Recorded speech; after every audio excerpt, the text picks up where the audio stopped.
Out come the Eagles now as they'll go on offense first here in the third quarter. They come out here with a 0 on the scoreboard. What was said in that locker room? That's what I want to know. I would love to have been in there because we often have the feeling that there's a lot of shouting, screaming, people upset. But typically, halftime locker rooms are a lot more clinical than that.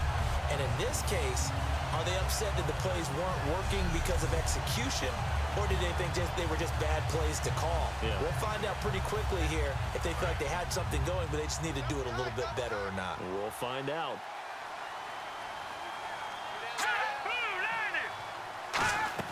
They'll go again to McCoy. And he'll get this up over the 25 to the 26. 4 yards on the pickup there as they get it back to a more manageable 3rd and 7. But you got to give kudos to your offensive line and the guy carrying the ball because they were in a 2nd and long situation. It seemed pretty dire, but they brought it back to 3rd and manageable with that run. And the defense searches for one more stop here after the run on 2nd down. The Steelers insert their nickel defense on 3rd down. Yeah, they add a DB. Throwing now is Wentz.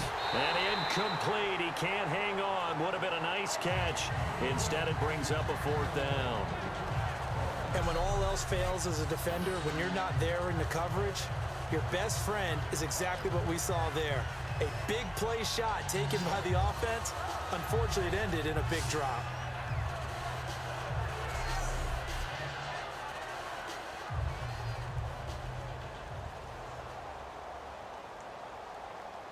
Here's Donnie Jones now. On for his 2nd punt. He'd take a repeat of his first.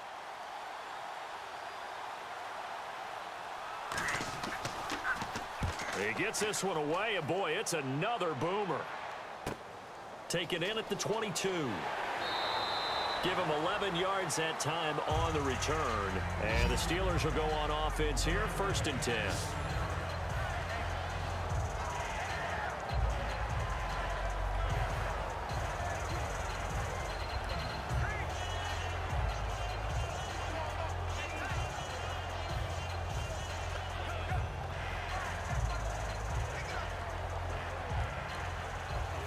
Now we take a glance at the offense as they work their way back out for their first possession of the 2nd half. They have the lead here. Well, we talk a lot about pregame speeches. What are halftime speeches like? For the most part, not nearly as emotional. They're a lot more clinical. Every now and then, though, they'll get after you if they think they need to light a fire. But in this case, let's go into the virtual locker room because here's what I think happened. They got in there and they said, listen, let's take control right away. Defense, we got the lead. Defense, don't give up any points. Turn the ball back over to the offense and let them go down and score and give us more of a cushion in the game. Check so far. Defense shut them down. Let's see what the offense gets done. Here's Roethlisberger. Throwing for his running back, and he's got him complete. And he'll be brought down just shy of midfield at the 49-yard line. It's an 8-yard pickup and leads to a new set of downs. And a good quarterback facing zone coverage. If he has just a little bit of time to survey the scene, that's what's going to happen. No doubt about it. If there's no pressure, he's going to continue to pick them apart because he'll have all that time to find someone open downfield. You can only cover for so long. So maybe they want to go to a zone blitz scheme, get a little bit more pressure. Remember when Carolina did that against Denver? They lost the game ultimately. They dropped the defensive end out, and he ended up with an interception in that game in Super Bowl 50. Maybe some sort of scheme like that to try and get more pressure at the passer. How many times do we say in this game that speed kills, and it does it in so many different ways? In this case, you got a back who's quick and shifty, can make moves, make people miss, but also gets to and through a hole before it can close down. That's some of the benefits of that speed, not just outrunning people in the secondary. That led to a really nice gain. They'll come out in the pistol.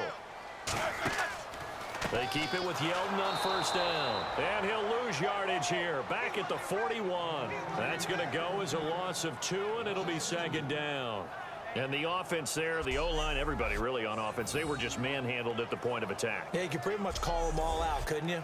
Almost by name, right? That was a very tough sequence for the offensive line. But how about that defensive front creating a new line of scrimmage and creating a lost yardage possibility?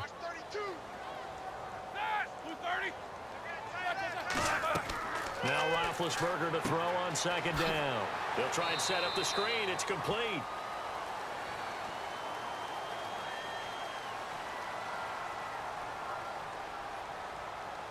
Holding. Offense. So there you go, holding by the offense, and that'll push him back. Changes everything now as you try and figure out what your playbook has for you. Longer yardage situations, tougher to execute and pick up first downs.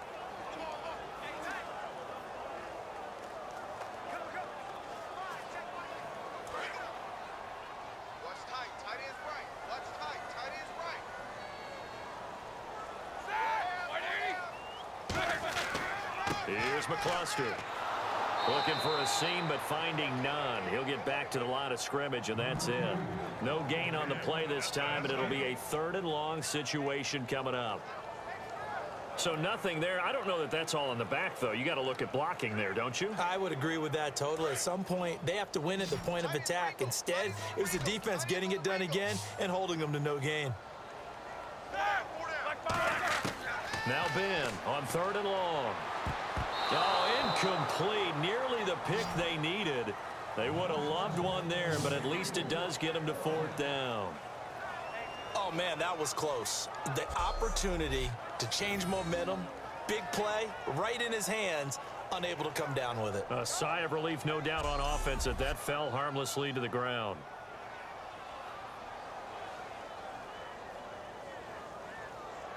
Here's Jordan Berry now. And the way this offense has moved the ball, he hasn't been needed till here in the 3rd.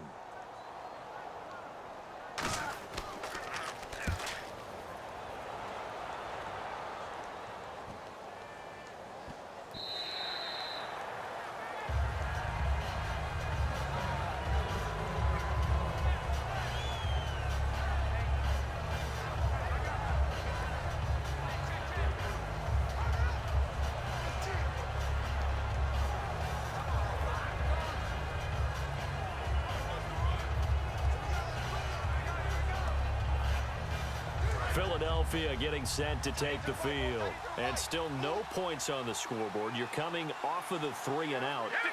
They're just looking for anything to grab onto right now, aren't they? I'm wondering if someone's going to take charge in the huddle. You know, we always look to the quarterback, but sometimes it's another player on the team, a star, a veteran, someone with some excitement and energy. It's like, all right, guys, let's shake things up and let's go, because they still have an opportunity to make things happen. Shake it off. I do know from experience that when you slow down someone's running game, you're now doing the dictating on defense. And guess what? Now you're getting ready to tee off on their quarterback because they have to throw it all the time. But you still have to be alert for the draws and other plays of that nature to make sure you don't get hurt. On 2nd down, it's McCoy. And he'll get about 3 as he takes this up near the 25. So they'll get a little extra time to come up with his 3rd down play as we played 3 quarters. We'll return with more after this. You're watching the NFL on EA Sports. Back now in Pittsburgh. It's the Eagles behind on the scoreboard, but with the football here as we start the 4th quarter.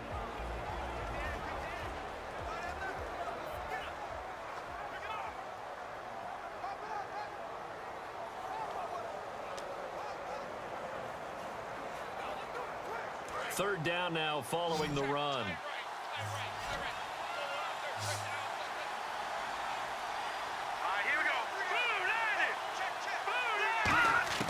From the gun on 3rd down, Wentz surveying the field. And he takes a shot on the release as this will be incomplete. Partner, how many times have you heard it? Pressure creates diamonds, right? But it also bursts pipes. And on that one, that's what they got. They got after him, and he was fortunate just to get rid of it. Yeah, he just had to chuck it away. Here's Donnie Jones now as he's on to punt for Philadelphia.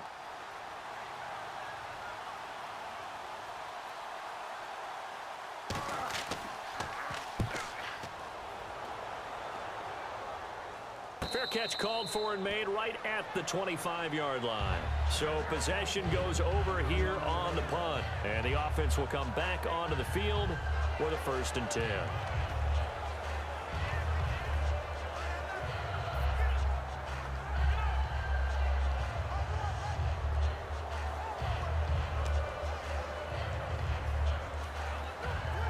And Pittsburgh getting set to take the field. They've got the lead. Last time had to punt it, though. What's the key to this drive? I think it's leverage. The big guys up front.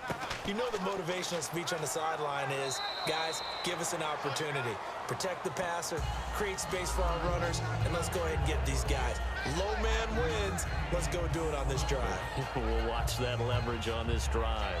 And in this situation with the lead fourth quarter, they're liking keeping the ball on the ground, I'm sure. That's just smart football, but you know the defense has to know it as well. They've got to stop them here. So now we're going to see that loading the box in a big way. 6, 7, 8, 9, whatever it's going to take, puts a little bit more pressure on your big offensive line. They'll say no gain on the play there, and now it'll be third down. And this defense continues to give them fits. They just can't get really anything going on the ground, can they? I love the theme that you just brought up. This defense has been tough all game long against the run. We just saw another example of it there.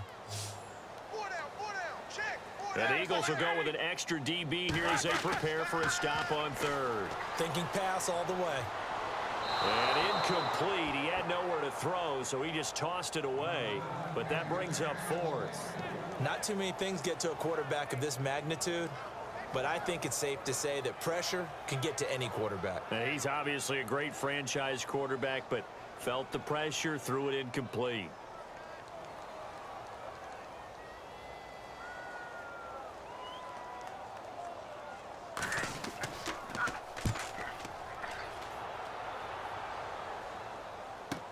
Now Sproles. Look at the spin. So a change of possession here on the punt. And the Eagles take possession.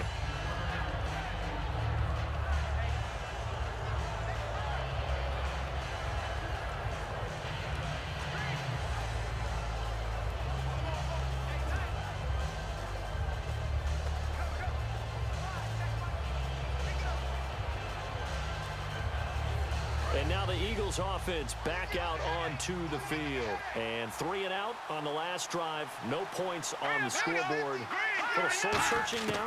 I would say so, and they need to help out their defense a little bit. They've had to be on the field a lot more than normal, put them in some tough spots. But what's the old adage? When you get another chance, it gives you a better chance to do it right.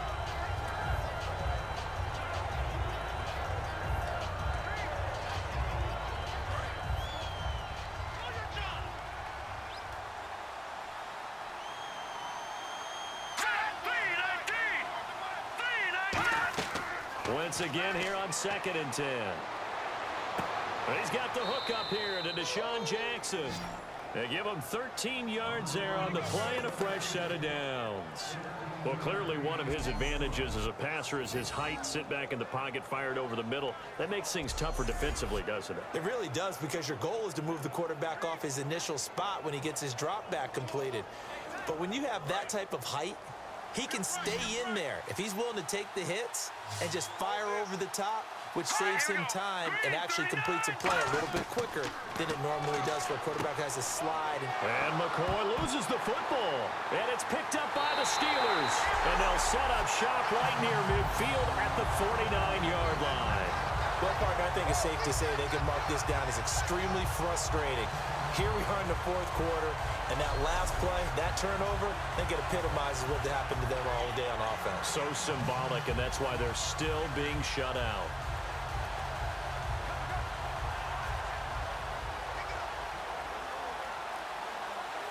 And Pittsburgh getting set to take the field. They're out in front. Last time they had to punt it away. We'll see if they can add to their lead now. They don't want to go out and punt it away again. This team now wants to get a cushion, put people away. They want to run their offense and have it end up in the end zone. It's a loss of a yard there, and now 2nd down. The fourth quarter here, they've got the lead. They want to keep it on the ground. That's what they're doing. Smart football. Keep the clock grinding, keep it going. But you got to figure now, they're going to see more people stacked up at the line of scrimmage as they try and bleed it out.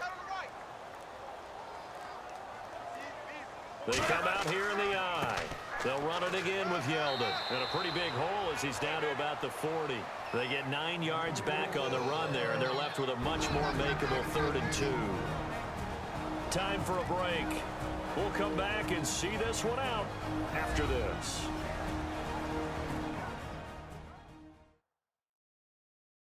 So the Steelers with the football as we get you reset. And let's see what they've come up with offensively after having time to talk it over.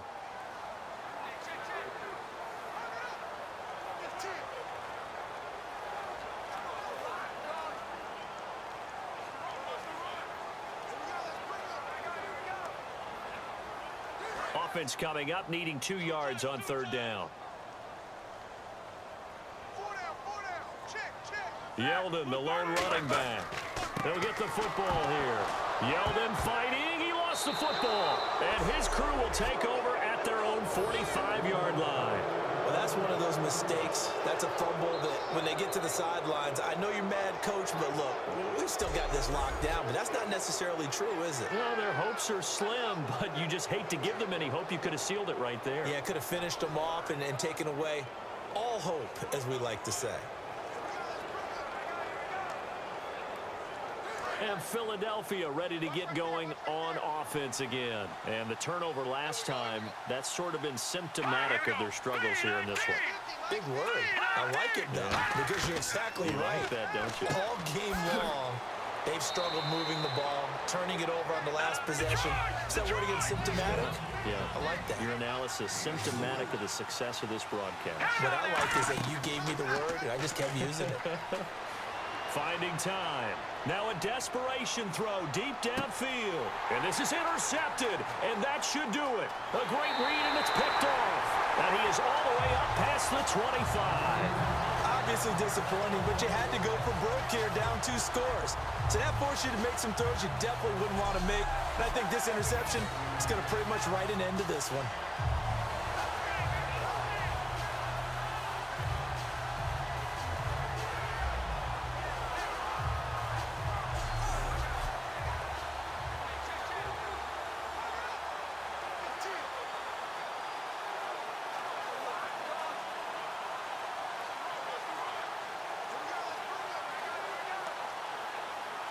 And Pittsburgh getting set to take the field. And last time, the fumble, the turnover. Now, they still have the lead, but I don't think coaches care. Turnovers will bother them no matter what the scoreboard says. Yeah, that's the relief, that you still have the lead. But, Coach... And now the Eagles going to signal for a timeout. It's just their first. They've got 2 more to use here in the final stages.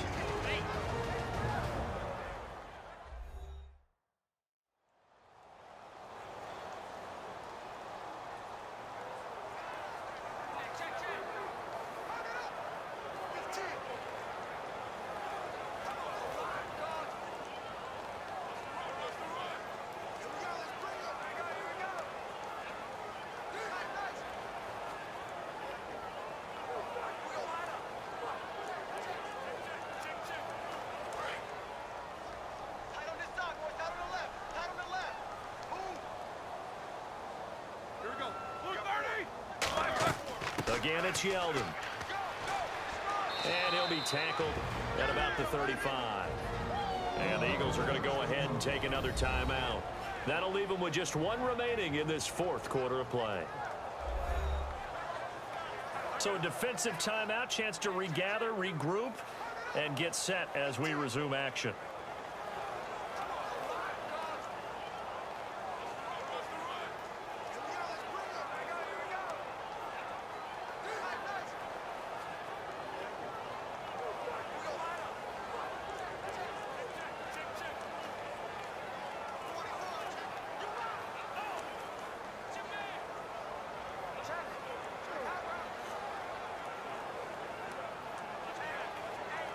So they run it on 2nd down. Now let's see what 3rd down brings here for the offense.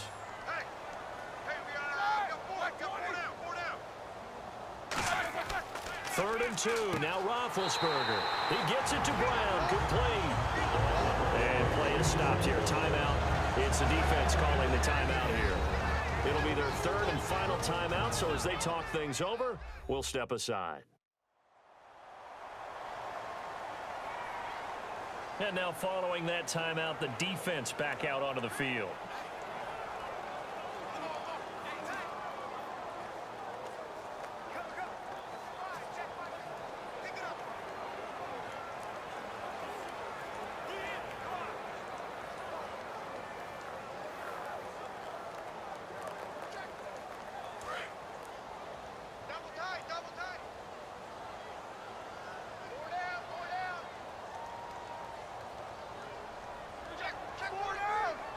And the knee is taken for the Steelers out of the victory formation.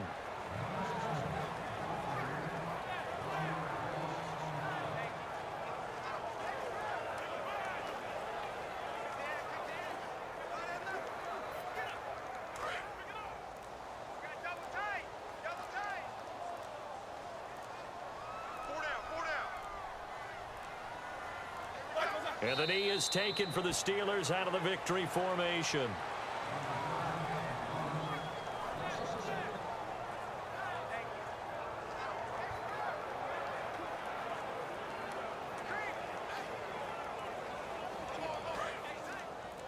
Double tight, guys, double tight.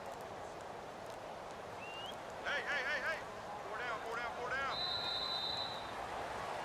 Well, partner, there's something special about a game in the snow. Just always fun in these elements, although a little chillier up here in the open-air booth. The only thing that's not fun is that we got the mid-game notification that our flight was canceled tonight, but we'll deal with that later. It was really a fun game to watch, though. It was, and there is something special about games played in the snow because the element of surprise really kicks in. You don't know how they're going to handle the ball, if someone's going to make a dramatic play just out of nowhere, and all of a sudden it just changes the course of things. But a big shout out to our crew to make sure that we were comfortable up here, as comfortable as one could be. In these elements, they took care of us and made sure we were dressed properly.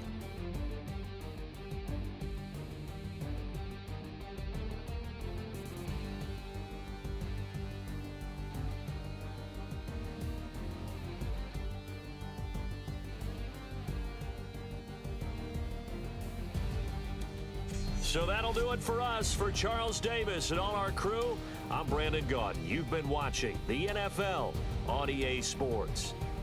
The Steelers are winners as we say so long from Heinz Field.